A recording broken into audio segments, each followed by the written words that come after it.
SC వర్గీకరణపై Telangana టూర్లో ప్రధాని మోదీ పెద్ద ప్రకటన చేసే అవకాశం కనిపిస్తోంది. ప్రధాని మోదీ 7వ తేదీన బీసీల ఆత్మగౌరవ సభ నిర్వహిస్తారు. ఈ నెల 11వ తేదీన పరేడ్ గ్రౌండ్స్ లో మరో సభలో ప్రధాని పాల్గొంటారు. ఆ సభలోనే ఎస్సీ వర్గీకరణపై మోదీ ప్రకటన చేసే అవకాశం ఉంది అని చెప్తున్నారు. బీజేపీ తరపున వీరోచితంగా పోరాడే నాయకుల్లో ఒకరైన రాకేష్ రెడ్డి కన్నీటితో ఆ పార్టీకి గుడ్ బై చెప్పి గులాబీ గూటికొచ్చారు. కేటీఆర్ సమక్షంలో బీఆర్ఎస్ కండువా కప్పుకున్నారు. బీజేపీలో యువతకు ప్రాధాన్యం ఇవ్వటం లేదని రాకేష్ రెడ్డి విమర్శించారు. తెలంగాణ అభివృద్ధి పదంలో దూసుకువెళ్తోందని చెప్పారు. తెలంగాణలో బీజేపీ కనుమరుగవుతోందని రాకేష్ రెడ్డి అన్నారు. కాంగ్రెస్ బీజేపీ నేతలు ఏం చేయాలన్నా ఢిల్లీ వెళ్లాలని మంత్రి కేటీఆర్ వ్యాఖ్యానించారు. కానీ బీఆర్ఎస్ హైకమాండ్ మాత్రం ఇక్కడే ఉందన్నారు. తెలంగాణ అభివృద్ధిలో దూసుకుపోతోందని ఈ సందర్భంగా కేటీఆర్ అన్నారు. వరంగల్ కు ఐటీ కంపెనీలు వచ్చాయని, ఆ నగరంలో నియో మెట్రోని పూర్తి చేస్తామని హామీ ఇచ్చారు.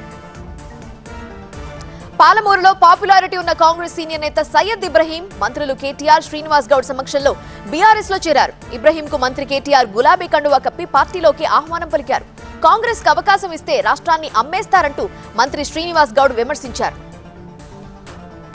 Karnataka deputy CM DK Shivakumar పేరుతో హల్చల్ చేస్తున్న లేఖపై మంత్రి కేటీఆర్ స్పందించారు. హైదరాబాద్ లో పెట్టాలనుకున్న ఫాక్స్కాన్ సంస్థను కర్ణాటకలో తరలించాలని Karnataka deputy CM DK Shivakumar లేఖ రాశారన్నారు. కాంగ్రెస్ అధికారంలోకి వస్తే రాష్ట్రంలో పరిశ్రమలన్నీ కర్ణాటకకు పోతాయని మంత్రి కేటీఆర్ విమర్శించారు. ఫాక్స్కాన్ వివాదంపై Karnataka deputy CM DK Shivakumar tweet చేశారు. ఫాక్స్కాన్ కు తాను ఎలాంటి లేఖ రాయలేదన్నారు. నకిలీ లేఖను సోషల్ మీడియాలో ప్రచారం చేస్తున్నారని, దీనిపై సైబర్ క్రైమ్ పోలీసులకు ఫిర్యాదు చేశారని తెలిపారు. కాంగ్రెస్ వామపక్షాల పొత్తుపై కావాలనే కన్ఫ్యూజ్ చేస్తున్నారని సీఎల్పీ నేత భట్టి విక్రమార్క విమర్శించారు. పొత్తులపై జాతీయ నాయకత్వాలు ప్రకటన చేస్తాయని చెప్పారాయన. మంత్రి కేటీఆర్ రాకముందే హైటెక్ సిటీ కట్టామని వివరించారు. అనేక సాఫ్ట్వేర్ కంపెనీలు తీసుకొచ్చామన్నారు భట్టి. ఢిల్లీ లిక్కర్ స్కామ్ లో కవిత పేరు ఉందని, ప్రతి ఒక్కరి నెంబర్ వస్తుందని, వారు జైలుకు వెళ్లాల్సిందే అని కేంద్ర మంత్రి అనురాగ్ సింగ్ ఠాకూర్ వ్యాఖ్యానించారు. ఢిల్లీ డిప్యూటీ సీఎంనే వదిలిపెట్టలేదని కవితను ఎలా విడిచిపెడతారంటూ అనురాగ్ ఠాకూర్ ప్రశ్నించారు. ఖమ్మం, పాలేరుకు కేసీఆర్ డబ్బు పంపిస్తున్నారని, ఎలాగైనా తమను ఓడించాలని చూస్తున్నారని కాంగ్రెస్ నేత పొంగులేటి శ్రీనివాసరెడ్డి ఆరోపించారు. రాజకీయాల్లో కేవలం డబ్బొక్కటే ముఖ్యం కాదన్నారు. 30 రోజులు కష్టపడి పనిచేస్తే ఆ తర్వాత మీ కష్టాలు తీర్చే బాధ్యత తమది అంటూ కార్యకర్తలకు పొంగులేటి పిలుపునిచ్చారు. సీఎం కేసీఆర్ 2వ విడత ప్రచారం షెడ్యూల్ ఖరారు. సింగిల్ గానే వస్తాం, హ్యాట్రిక్ కొడతామంటున్న కేటీఆర్. ఒకే రోజు 2 పార్టీలు మారిన నేత. ఇలాంటి టాప్ 9 వార్తలు తెలంగాణ పాలిటిక్స్ లో చూద్దాం. మేడిగడ్డ ప్రాజెక్టుపై ఎల్ఎన్టీ సంస్థ ప్రకటన చేసింది. 7వ బ్లాక్ ను పునరుద్ధరించేందుకు నిబద్ధతతో ఉన్నామని తెలిపారు. అక్టోబర్ 21న సాయంత్రం కొన్ని క్రాక్స్ వచ్చాయని తెలిపారు. నాణ్యతా ప్రమాణాల మేరకే బ్యారేజ్ ని నిర్మించి 2019లో అప్పగించామని తెలిపింది ఎల్ఎన్టీ సంస్థ. డ్యామ్ ను పునరుద్ధరించడానికి సిద్ధంగా ఉన్నామని తెలిపారు. కేసీఆర్ 2వ విడత ప్రచారం షెడ్యూల్ ఖరారైంది. ఈ నెల 13 నుండి 28 వరకు కేసీఆర్ ప్రచార సభలు నిర్వహిస్తారు. 2వ విడతలో 54 సభల్లో పాల్గొంటారు కేసీఆర్. ఈ నెల 25న గ్రేటర్ మొత్తానికి కలిపి ఒకే సభ నిర్వహిస్తారు. ఈ నెల 13న దమ్మపేట, బూర్గంపాడు, నర్సంపేటలో నిర్వహించే సభలో పాల్గొంటారు. 28న వరంగల్, గజ్వేల్ సభలతో పర్యటన షెడ్యూల్ ముగుస్తుంది. ఒక్క కేసీఆర్ ఎదుర్కొనేందుకు ఇంతమంది ఏకమయ్యారన్నారు కేటీఆర్. సింహం సింగిల్ గానే వస్తుందన్నారు. శేరిలింగంపల్లిలో బీఆర్ఎస్ బూత్ కమిటీ సమావేశంలో మంత్రి పాల్గొన్నారు. మళ్లీ ఒంటరిగానే వస్తాం, హ్యాట్రిక్ కొడతామని ధీమా వ్యక్తం చేశారు. కేసీఆర్ తోనే అభివృద్ధి, సంక్షేమం సాధ్యమన్నారు కేటీఆర్. మా పార్టీకి ఎవరితోనూ పొత్తు లేదు, ప్రజలతోనే పొత్తు అన్నారు. ఏ సర్వేలో అయినా బీఆర్ఎస్ కు 20 నుండి 25 సీట్లు రావడం లేదన్నారు తుమ్మల. పాలేరు ప్రజల భవిష్యత్తు కోసం పొంగులేటి శ్రీనివాసరెడ్డిని గెలిపించుకోవాలన్నారు. ఏ కష్టం వచ్చినా పొంగులేటి శ్రీనివాసరెడ్డి మిమ్మల్ని ఆదుకుంటారని తెలిపారు. బీఆర్ఎస్ పార్టీ ఎన్ని కోట్లు ఖర్చు పెట్టినా, ఎంత దాదాగిరీ చేసినా కాంగ్రెస్ పార్టీ అధికారంలోకి వస్తుందని ధీమా వ్యక్తం చేశారు. ఖమ్మంలో బీఆర్ఎస్ కు షాక్ తగిలింది. తుమ్మల ప్రధాన అనుచరుడిగా ఉన్న సీనియర్ నాయకులు ముదిగొండ సహకార సంఘం అధ్యక్షులు తుపాకుల ఏలగొండ స్వామి మొదట మంత్రి పువ్వాడ, ఎంపీ నామా సమక్షంలో బీఆర్ఎస్ లో చేరారు. మళ్లీ సాయంత్రానికి తన మాతృ పార్టీ కాంగ్రెస్ లో తుమ్మల సమక్షంలో చేరారు ఏలగొండ స్వామి. సిద్దిపేట జిల్లా కోనాయిపల్ల వెంకటేశ్వర స్వామి ఆలయంలో పూజలు చేశారు ముఖ్యమంత్రి కేసీఆర్. నామినేషన్ పత్రాలను స్వామివారి సన్నిధిలో ఉంచి పూజలు చేశారు. అనంతరం ఆలయ అర్చకులు సీఎం కేసీఆర్ కు వేదాశీర్వచనం అందించారు. అక్కడే నామినేషన్ పత్రాలపై సంతకాలు చేశారు. ఈ నెల 9న గజ్వేల్ తో పాటు కామారెడ్డిలో నామినేషన్ వేయనున్నారు సీఎం కేసీఆర్. గోషామహల్ నియోజకవర్గం నుండి బీజేపీ అభ్యర్థిగా నామినేషన్ దాఖలు చేశారు రాజాసింగ్. దీనికి కేంద్ర మంత్రి అనురాగ్ ఠాకూర్ ముఖ్య అతిథిగా హాజరయ్యారు. అటు కామారెడ్డి జిల్లా బాన్సువాడలో నామినేషన్ వేశారు స్పీకర్ పోచారం శ్రీనివాస్ రెడ్డి. 1994 నుండి వస్తున్న ఆనవాయితీ ప్రకారం తన పాత అంబాసిడర్ కారులో వెళ్లి బాన్సువాడ ఎంఆర్ఓ ఆఫీసులో నామినేషన్ వేశారు. నిర్మల్ జిల్లా ఖానాపూర్ నియోజకవర్గంలో బీజేపీ అభ్యర్థి రాథోడ్ రమేష్ నామినేషన్ వేశారు. మాజీ ఎంపీ వివేక్ పై విరుచుకుపడ్డారు బాల్క సుమన్. చెన్నూరులో వేల కోట్లు ఉన్న వివేక్ కు వేల కోట్ల అభివృద్ధికి మధ్య పోటీ జరుగుతోందన్నారు. బీఆర్ఎస్ నేతలను కొనేందుకు వేలంపాట పెట్టారన్న ఆయన చెన్నూరులో వివేక్, బెల్లంపల్లిలో వినోద్ కోట్లు ఖర్చు చేస్తున్నారని ఆరోపించారు. తెలంగాణలో నిరుద్యోగులకు ఒక్క ఉద్యోగం రాలేదు, కానీ కేసీఆర్ కుటుంబంలో అందరికీ ఉద్యోగాలు వచ్చాయన్నారు రేఖా నాయక్. కాంగ్రెస్ ప్రభుత్వం వస్తేనే అన్ని వర్గాలు అభివృద్ధి చెందుతాయన్నారు. ఉద్యోగాలు ఇమ్మని అడిగితే కేసీఆర్ గొర్రెలిచ్చారని సెటైర్ వేశారు. తెలంగాణ ఎన్నికల ప్రభావం ఆంధ్ర రాజకీయాల మీద కనిపిస్తోంది. ఈ కోణంలోనే చంద్రబాబు, పవన్ కళ్యాణ్ సమావేశం ఆసక్తిగా మారింది. ఇక వీళ్ళిద్దరూ మోసం చేయడానికి వస్తున్నారని మంత్రి బొత్స అంటున్నారు. ఇలాంటి టాప్ 9 ఆంధ్ర పాలిటిక్స్ ఇప్పుడు చూద్దాం. హైదరాబాద్ లో టీడీపీ అధినేత చంద్రబాబుతో జనసేన అధ్యక్షుడు పవన్ కళ్యాణ్ చర్చలు జరిపారు. 2.5 గంటల పాటు వీరిద్దరి మధ్య చర్చలు సాగాయి. చంద్రబాబు ఆరోగ్య పరిస్థితిని పవన్ అడిగి తెలుసుకున్నారు. అలాగే ఏపీలో తాజా రాజకీయ పరిస్థితులపై చర్చించారు. చంద్రబాబు, పవన్ ను నమ్మి ఎవరూ మోసపోవద్దంటూ మంత్రి బొత్స సత్యనారాయణ పిలుపునిచ్చారు. ప్రజలను మోసం చేయడానికి మరోసారి వస్తున్నారని సామాజిక సాధికార బస్సు యాత్రలో భాగంగా విజయనగరంలో చెప్పారు. తప్పు చేయలేదని చంద్రబాబు ఆత్మసాక్షిగా చెప్పాలని డిమాండ్ చేశారు. తాను తప్పు చేయలేదని ఆయన ఎక్కడా చెప్పటం లేదన్నారు బొత్స. పురంధేశ్వరిపై విజయసాయిరెడ్డి విమర్శలు గుప్పించారు. తెలంగాణలో కాంగ్రెస్ కు మద్దతు పలుకుతున్న టీడీపీకి మీరు మద్దతిస్తున్నారంటే ఏమనాలి? మీది కుటుంబ రాజకీయమా, కుల రాజకీయమా, కుటిల రాజకీయమా అంటూ ప్రశ్నించారు విజయసాయిరెడ్డి. తెలంగాణలో కాంగ్రెస్ కు టీడీపీ మద్దతు ఇవ్వడంతో అక్కడి బీసీ నేత తన పదవికి రాజీనామా చేశారని వివరించారు. ఎంపీ విజయసాయిరెడ్డి 10 ఏళ్లకు పైగా బెయిల్ పై ఉండి అధికార దుర్వినియోగం చేస్తున్నారని బీజేపీ ఏపీ చీఫ్ పురంధేశ్వరి ఆరోపించారు. విజయసాయిరెడ్డిపై విచారణ జరపాలని సుప్రీంకోర్టు ప్రధాన న్యాయమూర్తికి లేఖ రాశారు పురంధేశ్వరి. ఏపీ బీజేపీ చీఫ్ పురంధేశ్వరిపై తీవ్ర స్థాయిలో విరుచుకుపడ్డారు వైసీపీ ఎమ్మెల్యే వెల్లంపల్లి శ్రీనివాస్. రాష్ట్ర ప్రయోజనాలు పట్టించుకోకుండా టీడీపీకి లబ్ధి చేసేలా ఆమె మాట్లాడుతున్నారని విమర్శించారు. బీజేపీతో టీడీపీ పొత్తు కోసం ప్రయత్నించడం తప్ప పురంధేశ్వరి ఏమీ చేయటం లేదన్నారు. పురంధేశ్వరి బీజేపీలో ఉంటూ టీడీపీ కోవర్టుగా మారారని మండిపడ్డారు.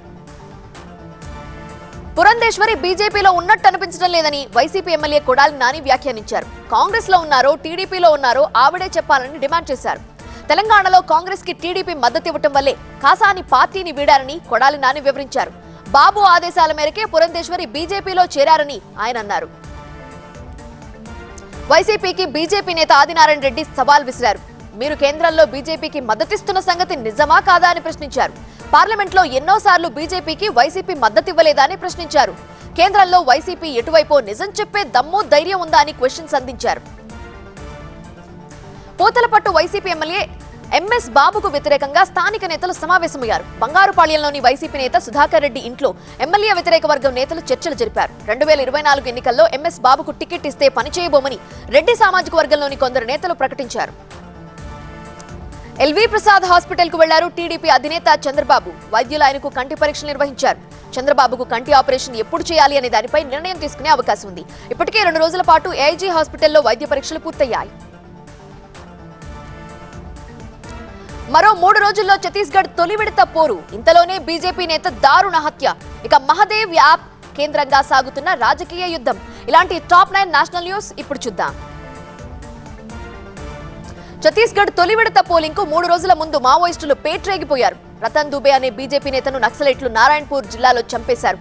ఆ జిల్లాలో బీజేపీ ఉపాధ్యక్షుడు ఈయన కౌశల్నార్ ప్రాంతంలో ప్రచారం చేస్తుండగా రతన్ దుబేని నక్సల్స్ ఆయనపై కాల్పులు చేసి చంపేశారు. ఈ నెల 7వ తేదీన ఛత్తీస్గఢ్ లో జరిగే తొలి విడత పోలింగ్ కు ఈవీఎంలు తీసుకుని ఎన్నికల బృందాలు బయలుదేరాయి. రాయ్పూర్ నుండి హెలికాప్టర్లో వెళ్లాయి. బస్తర్ ప్రాంతంలోని నక్సల్స్ ప్రభావిత 7 జిల్లాలు, మరో 4 జిల్లాల్లోని మొత్తం 20 సీట్లకు తొలి విడతలో ఎన్నికలు జరుగుతాయి. ఎన్నికలకు నక్సల్స్ విఘాతం కలిగించకుండా భద్రతను కట్టుదిట్టం చేశారు. మహదేవ్ బెట్టింగ్ యాప్ ప్రమోటర్ల నుండి 508 కోట్లు భూపేష్ బాగేల్ కు అందాయి అనే ఆరోపణలపై బీజేపీ గురిపెట్టింది. కాంగ్రెస్ పార్టీ జనాన్నే కాదు, లూటీ చేయడానికి మహదేవ్ పేరును కూడా వదలట్లేదు అంటూ ప్రధాని మోదీ విమర్శించారు. ఈ స్కామ్ లో నిందితులైన దుబాయ్ వాళ్లతో కాంగ్రెస్ కున్న లింక్ ఏంటో చెప్పాలని డిమాండ్ చేశారు మోదీ. తనను నేరుగా ఎదుర్కోలేక ఈడీ, ఐటీలను బీజేపీ అస్త్రంగా వాడుకుంటోందని ఛత్తీస్గఢ్ సీఎం భూపేష్ బాగేల్ మండిపడ్డారు. మహదేవ్ యాప్ ను ఆపేయాల్సిన కేంద్రం ఇప్పటి వరకు ఆ పని ఎందుకు చేయలేదని నిలదీశారు. అసలు దుబాయ్ వాళ్లతో మీకేంటి సంబంధం అని బాగేల్ ప్రశ్నించారు. హవాలా సొమ్ముతో కాంగ్రెస్ పార్టీ ఛత్తీస్గఢ్ ఎన్నికల్లో పోటీ చేస్తోందని కేంద్ర మంత్రి స్మృతి ఇరానీ ఆరోపించారు. ఛత్తీస్గఢ్, ఆంధ్ర పోలీసులు బీజేపీ పరిధిలోకి రారని ఎద్దేవా చేశారు. తన ప్రభుత్వాన్ని భూపేష్ బఘేల్ ఎలా ప్రశ్నిస్తున్నారంటూ విమర్శించారు. అయితే హవాలా ఆపరేషన్లపై ఆధారాలుంటే ఎందుకు బయటపెట్టడం లేదని ఛత్తీస్గఢ్ డిప్యూటీ సీఎం సింగ్దేవ్ ప్రశ్నించారు. మధ్యప్రదేశ్ కాంగ్రెస్ లో వర్గపోరుపై ప్రధాని మోదీ సెటైర్లు వేశారు. ఇద్దరు కాంగ్రెస్ నేతలు పరస్పరం చొక్కాలు చించుకోవడంలో పోటీ పడుతున్నారని ఎద్దేవా చేశారు. వీళ్లకు అవకాశం ఇస్తే ప్రజల దుస్తులు చించేస్తారంటూ మోదీ హెచ్చరించారు. కాంగ్రెస్ నేతల డైలాగులు, వారి క్యారెక్టర్లు సినిమా స్టైల్లో ఉన్నాయని, అందుకే సీన్ కూడా సినిమా స్టైల్లో కనిపిస్తోందని సెటైర్లు వేశారు ప్రధాని. ఆదివాసీలను బీజేపీ అవమానిస్తోందని కాంగ్రెస్ అగ్రనేత రాహుల్ గాంధీ విమర్శించారు. మధ్యప్రదేశ్లో కొన్ని రోజుల కిందట ఒక ఆదివాసీపై బీజేపీ నాయకుడు మూత్ర విసర్జన చేశాడని విషయం గుర్తు చేశారు. ఇదేనా బీజేపీ సిద్ధాంతం అంటూ ఛత్తీస్గఢ్లోని జగదల్పూర్ సభలో రాహుల్ ప్రశ్నించారు. మధ్యప్రదేశ్లో కమల్నాథ్ తన కొడుకు నకుల్ నాథ్ ని ముఖ్యమంత్రి చేయాలని చూస్తుంటే సోనియా గాంధీ మాత్రం తన కొడుకు రాహుల్ గాంధీని ప్రధానిని చేయాలని చూస్తున్నారని కేంద్ర మంత్రి అమిత్ షా విమర్శించారు. మధ్యప్రదేశ్ రాష్ట్రం ప్రగతి పథంలో నడవాలంటే మోదీ సారథ్యంలో డబుల్ ఇంజిన్ సర్కార్ రావాలని ఎన్నికల ప్రచారంలో అమిత్ షా వివరించారు. పేదలకు రేషన్ దుకాణాల ద్వారా ఇచ్చే ఉచిత ఆహార ధాన్యాల పథకాన్ని మరో 5 ఏళ్ల పాటు పొడిగిస్తున్నట్లు ప్రధాని మోదీ ప్రకటించారు. గరీబ్ కళ్యాణ్ యోజన పథకం డిసెంబర్ నెలాఖరుతో ముగుస్తుంది. అయితే ఈ పథకాన్ని ఆహార భద్రత పథకంతో కలిపేశారు. ఆహార భద్రత చట్టం కింద 81,35 లక్షల మందికి నామమాత్ర డబ్బు చెల్లిస్తే కుటుంబానికి 35 కిలోల ఆహార ధాన్యాలు ఇస్తారు. శ్రీకాకుళం జిల్లాలో మురికి నీరు సమస్య పరిష్కరించాలని ఆందోళన. రేణిగుంట తహసీల్దార్ కార్యాలయంలో ఏసీబీ తనిఖీలు. సినీ పక్కీలో 40 లక్షల విలువైన బంగారం చోరీ. ఇలాంటి టాప్ 9 న్యూస్ పల్లె వార్తల్లో చూద్దాం. శ్రీకాకుళం జిల్లా కొత్తూరు మండలం కేంద్రంలోని ఏబీ రహదారిపై సిపిఎం ఆధ్వర్యంలో స్థానికులు ఆందోళన చేశారు. స్థానిక అలికాం బత్తిలి ఏబీ ప్రధాన రహదారిపై గత ఏడాది కాలం నుండి నిలిచిపోయిన మురికినీటి సమస్య తక్షణం పరిష్కరించాలంటూ డిమాండ్ చేశారు. ప్రధాన రహదారిపై ఉన్న ప్రభుత్వ మురికి ఖానాను మూసివేయడంతో వర్షపు నీరు, మురికి నీరు ఇలా రోడ్డుపై ఇరువైపులా పారుతోందని అంటున్నారు. రేణిగుంట తహసీల్దార్ కార్యాలయంలో ఏసీబీ అధికారులు దాడులు చేశారు. కార్యాలయంలో పలు రికార్డులు స్వాధీనం చేసుకున్నారు. తహసీల్దార్ ఉదయ్ సంతోష్ ను అదుపులోకి తీసుకుని విచారిస్తున్నారు. ఈ తనిఖీలో నగదుతో పాటు పలు కీలక పత్రాలు స్వాధీనం చేసుకున్నారు అధికారులు. కేంద్ర రాష్ట్ర ప్రభుత్వాల ఆధ్వర్యంలో అమలవుతున్న పథకాలను గ్రామ స్థాయిలోని చివరి పౌరుని వరకు సక్రమంగా అందేలా కృషి చేయాలంటూ శ్రీకాకుళం జిల్లా కలెక్టర్ అధికారులకు పిలుపునిచ్చారు. తద్వారా ప్రతి గ్రామాన్ని ఆదర్శ గ్రామంగా తీర్చిదిద్దేలా అధికారులు కృషి చేయాలన్నారు. శ్రీకాకుళం జిల్లా పరిషత్ సమావేశ మందిరంలో జరిగిన జిల్లా అభివృద్ధి సమన్వయ పర్యవేక్షణ కమిటీ మీటింగ్ లో మాట్లాడారు. చిత్తూరులో భారీ చోరీ జరిగింది. సినీ పక్కీలో 40 లక్షల విలువైన బంగారం కొట్టేశారు కేటుగాళ్లు. చిత్తూరులోని కీర్తన గోల్డ్ లోన్స్ కంపెనీ నుండి బంగారు నగలు తీసుకెళ్లారు రీజనల్ మేనేజర్ జాన్ బాబు. చిత్తూరు రైల్వే స్టేషన్ ఎదురుగా ఉన్న ఒక ప్రైవేట్ హోటల్ దగ్గర కారు నిలిపి లోపలికి వెళ్లారు. ఆయన కారులో ఉన్న 40 లక్షల విలువ గల బంగారు నగలను కొట్టేసి పరారయ్యారు దుండగులు. జనగామ జిల్లా స్టేషన్ ఘన్పూర్ లో పిచ్చి కుక్క స్వైర విహారం చేసింది. 2 రోజుల్లో 12 మందిపై దాడి చేసింది. అయితే గాయపడిన వారిని ప్రభుత్వ ఆసుపత్రికి తీసుకువెళ్లగా వైద్యులు, సిబ్బంది అందుబాటులో లేరు. దీంతో బాధిత కుటుంబ సభ్యులు, బంధువులు మండిపడ్డారు. ప్రకాశం జిల్లా మద్దలకట్టలో వర్షాలు కురవాలంటూ సీతారాముల విగ్రహాలకు ప్రత్యేకంగా పూజలు చేశారు. సీతారాముల విగ్రహాలకు గ్రామోత్సవం నిర్వహించి గ్రామ సమీపంలో వన భోజనాలు నిర్వహించారు. మహిళలు పెద్ద ఎత్తున నైవేద్యాలతో గ్రామోత్సవంలో పాల్గొన్నారు. జై శ్రీరామ్ అంటూ గ్రామస్తులు నినాదాలు చేశారు. ఎన్టీఆర్ జిల్లాలో పోలీసులు తనిఖీలు చేపట్టారు. నందిగామ బైపాస్ రోడ్ సమీపంలో సిఐ హనీష్ ఆధ్వర్యంలో పోలీసులు తనిఖీలు చేశారు. కారులో అక్రమంగా తరలిస్తున్న తెలంగాణ మద్యాన్ని స్వాధీనం చేసుకున్నారు. నందిగామ మండలం చందాపురం సమీపంలో చందర్లపాడు గ్రామానికి చెందిన 2 వ్యక్తుల్ని అదుపులోకి తీసుకున్నారు. ₹1,00,000 విలువ చేసే 528 బాటిల్స్ తో పాటు స్విఫ్ట్ కార్ ని సీజ్ చేశారు. కాకినాడ జిల్లాలోని బూరిగపూడి నేషనల్ హైవేపై గంజాయిని పట్టుకున్నారు పోలీసులు. వైజాగ్ నుండి రాజమండ్రి వైపు టాటా మ్యాజిక్ వాహనంలో గంజాయిని అక్రమంగా తరలిస్తున్నారు. దీంతో 71 కేజీల గంజాయితో పాటు 9 మంది నిందితుల్ని పట్టుకున్నారు పోలీసులు. నంద్యాల జిల్లా గొర్విమానుపల్లెలో అనుమానంతో భార్యను హత్య చేశాడు భర్త. ధనలక్ష్మిని మద్యం మత్తుతో కర్రతో కొట్టి హత్య చేశాడు భర్త నాగరాజు. ఈ కేసులో నాగరాజును అరెస్ట్ చేసి రిమాండ్కు తరలించారు పోలీసులు. గత అర్ధరాత్రి కుదిపేసిన పెను భూకంపంతో హిమాలయ రాజ్యం నేపాల్ వణికిపోయింది. కర్నాలి రాష్ట్రంలో 6.4 తీవ్రతో వచ్చిన భూకంపం 154 మందిని బలి తీసుకుంది. వేల మంది గాయాల పాలయ్యారు. జాజర్కోట్, రుకుమ్ జిల్లాల్లో తీవ్ర స్థాయిలో విధ్వంసం కనిపించింది. భూకంపంతో అల్లాడిన నేపాల్ బాధితులకు ప్రధాని మోదీ ప్రగాఢ సానుభూతి తెలిపారు. కష్ట సమయంలో నేపాల్కు తోడుగా ఉంటామని, సాధ్యమైనంత సాయం చేస్తామని ఆ దేశ ప్రధాని ప్రచండను ట్యాగ్ చేస్తూ ట్వీట్ చేశారు. మరోవైపు నేపాల్ ప్రధాని ప్రచండ అక్కడ హాస్పిటల్స్ ను సందర్శించి బాధితులను పరామర్శించారు. ఇజ్రాయెల్ హమాస్ మధ్య యుద్ధాన్ని ఆపేందుకు పశ్చిమాసియా నేతలను అమెరికా విదేశాంగ మంత్రి యాంథనీ బ్లింకెన్ కలుసుకున్నారు. జోర్డన్ రాజధాని అమ్మాన్లో జరిగిన సదస్సులో లెబనాన్ తాత్కాలిక ప్రధానితో పాటు పలు దేశాల విదేశాంగ మంత్రులను కలిశారు. ఇరాన్ రాజధాని టెహ్రాన్లో జనం వేల సంఖ్యలో గుమిగూడి అమెరికా, ఇజ్రాయెల్కు వ్యతిరేకంగా నినాదాలు చేశారు. 1979లో టెహ్రాన్లోని అమెరికా రాయబార కార్యాలయాన్ని స్వాధీనం చేసుకున్న సందర్భం పురస్కరించుకుంటూ ఈ ర్యాలీ చేపట్టారు. గగన వీధుల్లో గులాబీ జెండా ఎగిరింది. అది కూడా మన దేశంలో కాదు, అమెరికాలో. తెలంగాణ ఎన్నికల్లో బీఆర్ఎస్ విజయాన్ని కాంక్షిస్తూ రోకండ్ల సంతోష్ అనే ప్రవాస భారతీయుడు స్కై డైవింగ్ చేశారు. సిరిసిల్లకు చెందిన ఈ యువకుడు బీఆర్ఎస్ జెండా పట్టుకుని చేసిన స్కై డైవింగ్ ఆకట్టుకుంటోంది. ప్రపంచ కప్ లో న్యూజిలాండ్ పై పాకిస్తాన్ విజయం సాధించింది. ఈ మ్యాచ్ కు వరుణుడు అడ్డుపడ్డాడు. దీంతో డక్వర్త్ లూయిస్ విధానంలో 21 పరుగుల తేడాతో పాక్ గెలిచినట్లుగా ప్రకటించారు. కివీస్ 401 పరుగులు చేస్తే పాక్ 200 పరుగులు చేసి ఈ రూల్తో మ్యాచ్ గెలిచేసింది.